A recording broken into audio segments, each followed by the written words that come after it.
I've never heard you say one thing bad about Jay-Z, not one.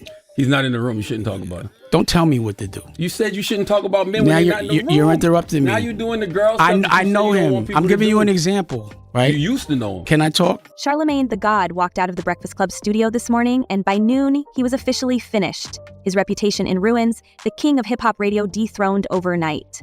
The fallout was instant. Sources close to the show say management at Power 105.1 pulled the plug on Charlamagne hours after that savage all-gloves-off interview with Dame Dash.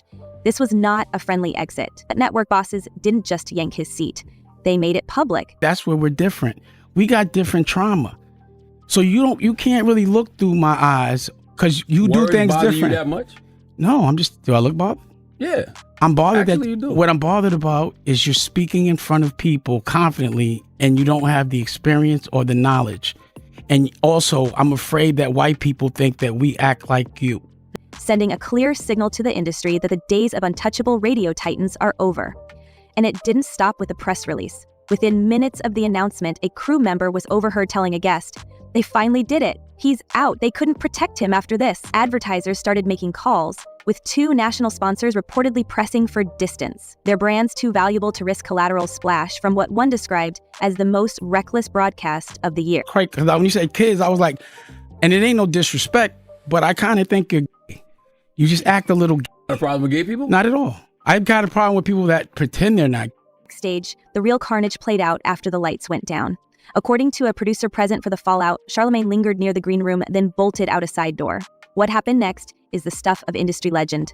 Several co-hosts, a senior engineer, and a pair of interns, thinking no one was recording, roasted him out loud.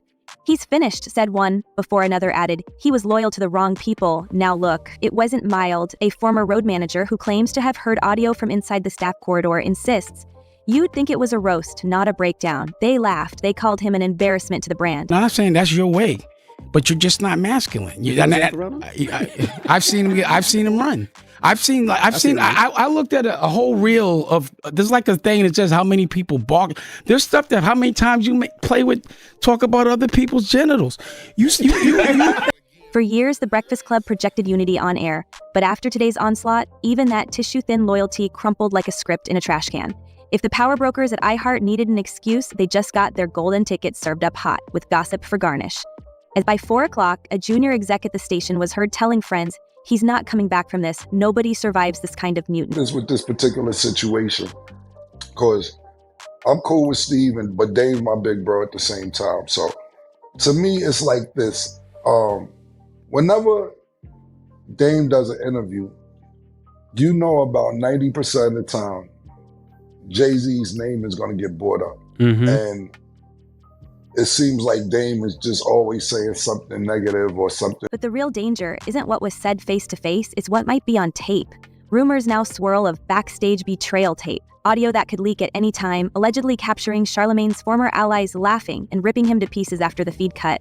3 label veterans whisper that such a clip would finish off whatever is left of his reputation in urban media, and there's already buzz in PR circles about crisis plans. iHeartRadio hasn't commented on the existence of such recordings, but inside sources say legal is already working overtime, prepping for the possibility that these tapes hit a blog or rival platform. Imagine if the world heard what his so-called friends were saying about him when they thought nobody was listening. Oh, let me tell you why.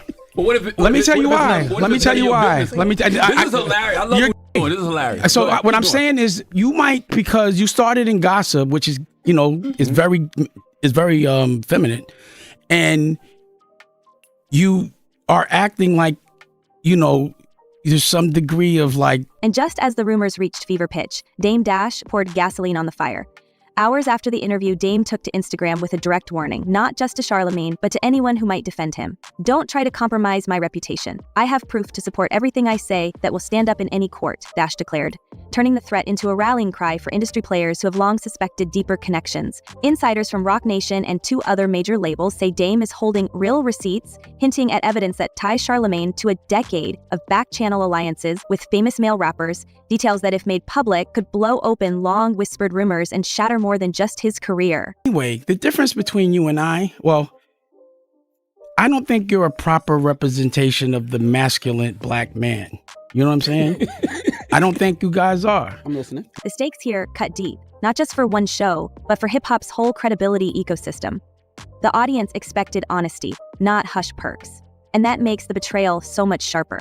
This is the host who grilled artists about their deals, who called out industry games, while playing his own behind the scenes. A former show producer who left the network last spring claims it was common knowledge if Jay-Z was involved, questions got rewritten. That's how Charlamagne kept those access interviews. The network hasn't commented on those claims, but after this week, there's a line of execs wishing they paid more attention. Finish my thought. Finish your You see what's going on? Now, if I started yelling, they'd be saying I'm bugging. Yeah. But this is, remember I told you, this is how I get triggered. Just let me teach. If you don't know, listen. Listen to the teacher. The world saw the fallout, but the industry's been watching the slow erosion of trust for years. In an age when transparency is the only armor, even a hint of secret payoffs can turn a celebrated watchdog into just another lapdog bought and paid for. It's not just the money that's changed hands, it's the narrative. Dame Dash knew exactly what he was doing when he set his sights on Charlamagne's masculinity in that now infamous interview. By branding him soft, questioning his street credibility, and floating rumors about hidden connections, Dame wasn't just coming for his ego, he was gunning for his foundation. "I don't think you're the proper representation of the masculine black man," Dame declared, as clips of the exchange racked up views online. In hip-hop, respect is currency. Lose that and you lose the room, no matter how many viral clips you rack up. The calculated smear replayed on social feeds all week landed like a strategic airstrike. It wasn't a slip of the tongue, it was a direct assault on Charlamagne's ability to command the room. For a host whose power came from never backing down, being labeled as weak, even indirectly, is a reputational bullet that doesn't come out clean. You can't say things you don't know and sound confident because people listen to you and you get in the algorithm. Do your research before you start spreading things. What did we say wrong? What did we say wrong? You said 50 got the rights. You just said it. No, I asked you if 50 had the rights. It's a new economy of access, and Charlamagne's absence has redrawn the map of influence almost overnight. At the core of this transformation is a profound sense of poetic justice, at least for those who felt slighted by his reign. For years, he held the power to shape narratives, ask the uncomfortable questions, and sometimes push struggling artists over the edge. Now, that relentless energy is aimed squarely at him. Commentators, former guests, and sidelined producers who once sat under his glare are wielding the same tactics he pioneered, except this time he's the one under the magnifying glass with nowhere to hide when the questions turn back. Even those who never cared for his style admit there's a certain tragedy in watching a man who once orchestrated so many public reckonings now facing one of his own, with no allies left to run interference. And in the shadows of this downfall, a warning pulses through the ranks of media hopefuls and hungry executives alike. Today's gatekeeper can become tomorrow's outcast. The industry machine is ruthless, and the same spotlight that crowned Charlamagne is now the one exposing every crack in his legacy. As the cycle turns, one thing is clear. The hunger for power comes with an expiration date, and the next chapter belongs to whoever survives the feeding frenzy. This isn't just a media takedown, it could be the moment the industry's backroom secrets see daylight. Every player with skeletons is suddenly triple-checking their messages and praying. Dame's bluff is just that. A bluff. If the files drop, every seat at the table gets a little less comfortable. So where does this all lead? Is Charlamagne the victim of a calculated smear campaign, or was he always the puppet who finally got caught with his strings showing? Who else stands to lose if Dame Dash really does have the smoking gun? Let us know what you think in the comments below, because if you thought this story was wild, just wait until the next secret drops. Until then, stay tuned, keep your receipts close, and remember, nobody's safe when the real drama comes knocking.